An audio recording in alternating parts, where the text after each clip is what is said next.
السلام علیکم ورحمۃ اللہ وبرکاتہ۔ 12 ربیع الاول عید میلاد النبی خوب جوش و خروش سے منائی گئی، لیکن ان میلادیوں نے انتقام میں آ کر احادیث کی بربادی پر جو ثبوت دیے ہیں وہ آپ بھی سنیں گے تو آپ اپنے قرآنی اور خالص مسلم ہونے پر فخر محسوس کریں گے۔ اس لیے میری آج کی ویڈیو کا مدعا عید میلاد النبی منانے یا نہ منانے پر نہیں ہے، بلکہ میرا مدعا یہ ہے کہ عید میلاد النبی منانے اور نہ منانے والے دونوں احادیث کو مانتے ہیں۔ منانے والے بھی حدیثوں کا حوالہ دے کر زور و شور سے عید میلاد النبی مناتے ہیں۔ کون ہے جو اس میلاد منانے کو سنت مصطفیٰ ثابت ہو جانے کے بعد انکار کرے؟ حدیث ہے۔ اور جو نہیں مناتے وہ بھی حدیثوں کا حوالہ دے کر زور و شور سے اس کا انکار کرتے ہیں۔ دھکے دے کے دور کیا جائے گا ان کو جنہوں نے دین محمد کریم کو گدلا کرنے کی ناکام کوشش کی۔ اور صرف یہی نہیں بلکہ یہ دونوں گروہ انہی احادیث کے نام پر ایک دوسرے کو ابلیس اور بدعتی کا نام بھی دیتے ہیں۔ نساء تیری چہل پہل پر ہزاروں عید ربیع الاول، سوائے ابلیس کے جہاں میں سبھی تو خوشیاں منا رہے ہیں۔ اور ان کی احادیث کے مطابق بدعتی کون ہے، اسکرین پر دی گئی ان احادیث کو آپ خود پڑھ لیجئے۔ ان دونوں گروہوں کا دعویٰ ہے کہ ہم قرآن کو احادیث کے بغیر سمجھ ہی نہیں سکتے، تو اگر قرآن کو احادیث کا محتاج بنا کر بھی بقول ان کے امت ابلیس اور بدعتی ہے تو یہ امت ان فتووں سے نکل کر مسلم کب اور کیسے بنے گی؟ قرآن میں اللہ کا واضح جواب موجود ہے، وَمَن يُؤْمِنُ بِآيَاتِنَا فَهُمْ مُسْلِمُونَ، کہ جو ہماری آیتوں پر عملاً ایمان لاتے ہیں بس وہی مسلم بھی بنتے ہیں۔ یہ امت ابلیس اور بدعتی ہی رہے گی جب تک کہ یہ اپنا ایمان اور عمل خالص قرآن کے مطابق نہ کر لیں، لیکن ابلیس تو ابلیس اور بدعتی تو بدعتی ہی ہوتا ہے۔ بہرحال عید میلاد النبی آتے ہی احادیث ماننے والے ابلیسیوں اور بدعتیوں کی جنگ شروع ہوتی ہے، اور یہ ایسی جنگ ہے جس میں دونوں گروہ ایک دوسرے کو مات دیتے دیتے ایسی سچی حق باتیں کرتے دکھائی دیتی ہیں کہ ہم جیسے خالص قرآن ماننے والوں کے لیے یہ لفاظی جنگ مدد ثابت ہوتی ہے۔ آپ بھی غور سے ان ویڈیوز کو سنیے گا جو میں آپ کو دکھانے والی ہوں، جس میں میلادی انتقام کی آگ میں احادیث کی بربادی کا سبب بنے۔ اس کا فیصلہ آپ نے خود کرنا ہے جب میں آپ کے سامنے بقول ان کے ابلیسیوں اور بدعتیوں کی ویڈیوز سامنے رکھوں گی، لیکن اس سے پہلے میں چند آیات کا ترجمہ آپ کے سامنے پڑھوں گی کہ یہ دونوں گروہ کون ہیں۔ اس رب کا فرمان ہے، فَتَقَطَّعُوا أَمْرَهُمْ بَيْنَهُمْ زُبُرٌ كُلُّ حِزْبٍ بِمَا لَدَيْهِمْ فَرِحُونَ، پھر انہوں نے خود ہی اپنے امر دین کے آپس میں ٹکڑے ٹکڑے کر لیے، ہر گروہ جو کچھ اس کے پاس ہے اسی پر اترا رہا ہے، یعنی خوش ہو رہا ہے۔ من الذین فرقوا دینہم وکانوا شیعا کل حزب بما لدیہم فرحون، ان لوگوں میں سے جنہوں نے اپنے دین کو ٹکڑے ٹکڑے کر دیا اور خود بھی گروہ گروہ ہو گئے، ہر گروہ اس چیز پر جو اس کے پاس ہے خوش ہے۔ غور کیجئے ان آیات پر، کیسے اللہ نے اپنی آیات میں ان بدعتیوں اور ابلیسیوں کا نقشہ کھینچا ہے۔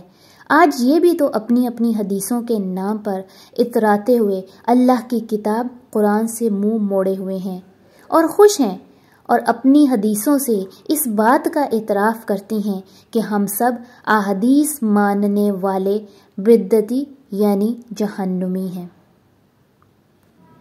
ہم سب سے پہلے بڑھتے ہیں ان ویڈیوز کی جانب جس میں شیخ توصیف الرحمان صاحب اور انجینئر محمد علی مرزا صاحب صحیح بخاری کی حدیث بیان کرتے ہوئے عید میلاد النبی منانے والوں کو بدعتی، مردود اور جہنمی قرار دے رہے ہیں۔ یہ تمام بدعات ہیں اور بدعت کے راستے پہ چلنے والوں کو حدیث رسول نے خبر دی، صحیح بخاری کی روایت کے مطابق، صحیح بخاری کی روایت کے مطابق، صحیح بخاری کی روایت کے مطابق، صحیح بخاری کی روایت کے مطابق دھکے مار کے نبی سے دور کیا جائے گا۔ بخاری و مسلم دونوں میں حدیث، بخاری و مسلم دونوں میں حدیث، بخاری و مسلم دونوں میں حدیث ہے، من احدث فی امرنا ھذا، جس نے ہمارے تعلیم کی ہوئی دین میں کوئی چیز داخل کی فہو رد، تو مردود ہے۔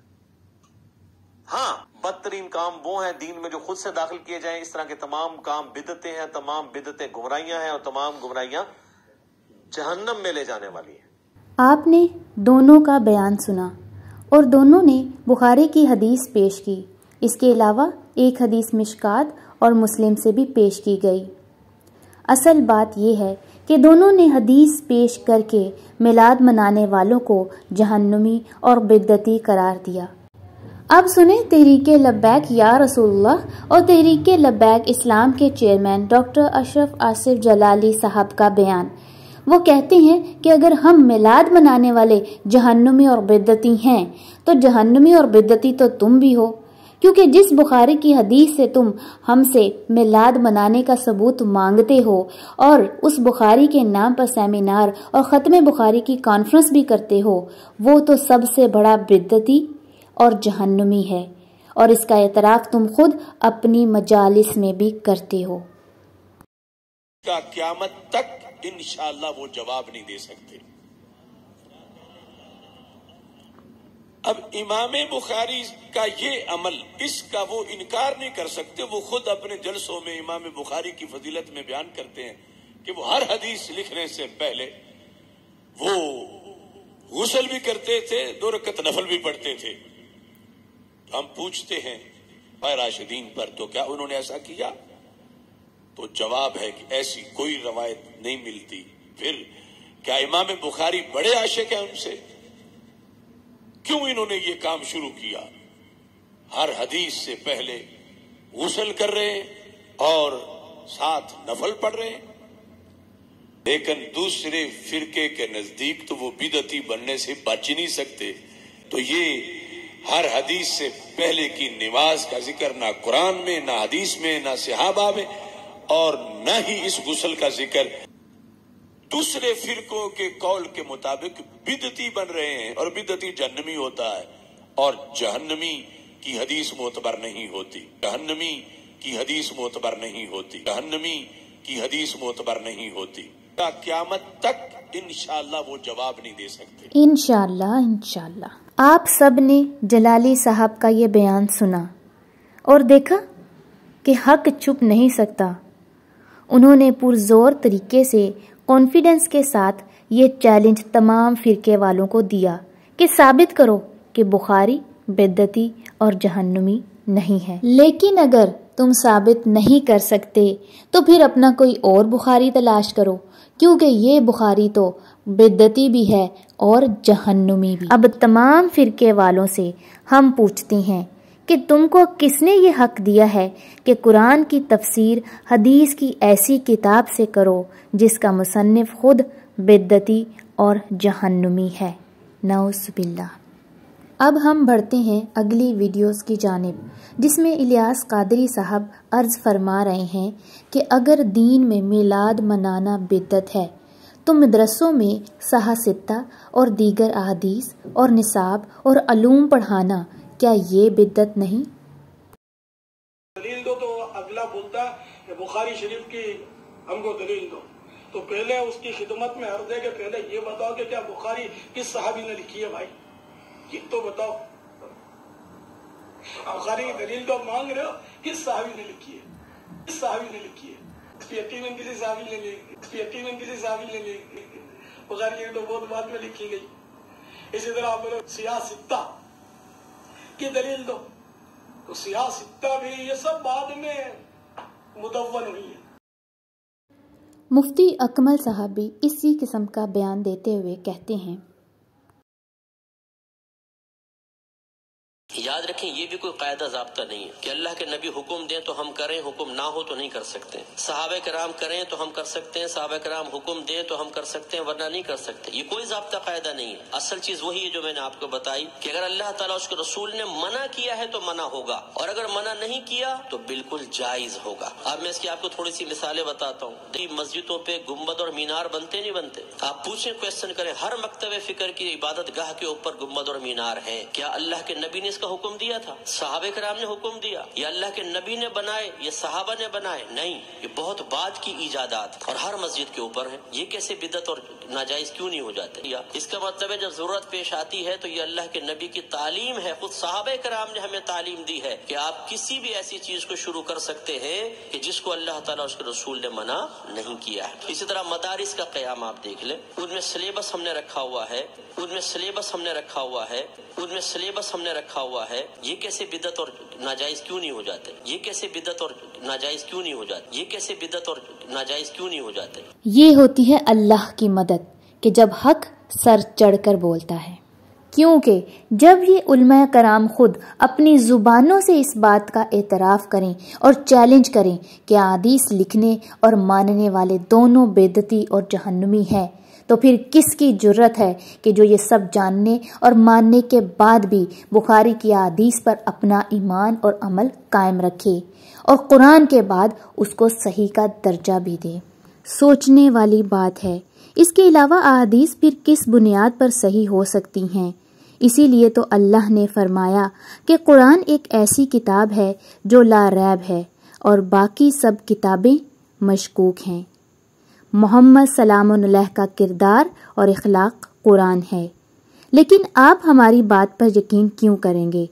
آپ تو اس انسان کی بات کو مانیں گے جو بقول ان کے ایک بدعتی اور جہنمی کی حدیث سے محمد سلام علیہ کے کردار اور اخلاق کو ثابت کرتا ہے۔ سنیے کہ انجینئر محمد علی مرزا کیا کہتی ہیں۔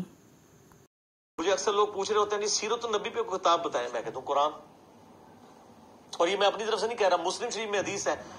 سیدہ عائشہ سے کسی نے آ کے پوچھا کہ نبی علیہ السلام کا اخلاق کیا تھا، تو انہوں نے کہا قرآن۔ اخلاقیات ہی پوری سیرت ہے نا، تو سب سے بیسٹ سیرت میں بک ہے قرآن۔ سنا آپ نے انہی کی زبان سے کہ نبی علیہ السلام کا اخلاق قرآن، آپ علیہ السلام کی سب سے بیسٹ سیرت میں بک قرآن۔ جب یہی بات اللہ اپنی کتاب قرآن میں بتائے کہ میرے آخری نبی محمد سلام علیہ کا اخلاق قرآن ہے، تو یہ لوگ کیوں نہیں مانتے؟ اگر بقول ان کے کروڑوں بخاری اور مسلم صحابہ کی گرد راہ تک بھی نہیں پہنچتے، تو پھر سوچنے والی بات یہ ہے کہ وہ اللہ سے بڑھ کر کیسے ہو گئے؟ افسوس سے کہنا پڑتا ہے کہ اگر محمد سلام علیہ کا اخلاق قرآن نہیں تو کیا اس بخاری کی احادیث ہیں جن کو آپ خود جہنمی اور بدعتی ثابت کر چکی ہیں؟ وَقُلْ جَاءَ الْحَقُّ وَزَهَقَ الْبَاطِلُ إِنَّ الْبَاطِلَ كَانَ زَهُوقًا، اور کہہ دو اے اللہ کے بندے، حق یعنی قرآن آ گیا ہے اور باطل نابود ہو گیا، یقیناً باطل برباد، نابود اور مٹ جانے والا ہے۔ اب آپ فیصلہ کر لیجئے۔ آپ سب نے دیکھا بھی اور سنا بھی کہ کیسے یہ لوگ حق کتاب یعنی قرآن کو کھوکھلی تفسیروں کا محتاج بنا کر چھپاتے ہیں، جبکہ حق کو اچھی طرح یہ لوگ پہچانتے ہیں۔ ان لوگوں کو بھی پہچان لیجئے، آنکھیں اور کان دونوں کھلے رکھیں اور عقل سے کام لیں۔ اس رب کا فرمان ہے الذین آتیناہم الکتاب یعرفونہ کما یعرفون ابناءہم وَإِنَّ فَرِيقًا مِّنْهُمْ لَا يَكْتُمُونَ الْحَقَّ وَهُمْ يَعْلَمُونَ۔ جن کو ہم نے کتاب دی وہ تو اس کو پہچانتے ہیں جیسا کہ وہ اپنے بیٹوں کو پہچانتے ہیں، اور یقیناً ان میں سے ایک گروہ ایسا ہے جو یقیناً حق یعنی اللہ کی کتاب کو چھپا رہا ہے، حالانکہ وہ حقیقت کو جانتے ہیں۔ لہٰذا میلاد منائیں گے تو بدعتی بن جائیں گے، میلاد نہیں منائیں گے تو ابلیس کی صف میں کھڑے ہو جائیں گے، اور اگر بخاری سے میلاد کی ثبوت لیں گے تو جہنمی کہلائیں گے۔ اب بتائیں کہ بچ کر کہاں جائیں گے؟ بچنے کا صرف ایک ہی راستہ ہے، اور وہ ہے اللہ کی کتاب قرآن۔ نہ میلاد کی تیاری، نہ بخاری کے پجاری، نہ بدعتی، نہ ابلیس، اور نہ ہی جہنمی بنے، بلکہ اللہ کی کتاب قرآن پر عمل کرنے والے خالص مسلم بن جائیں۔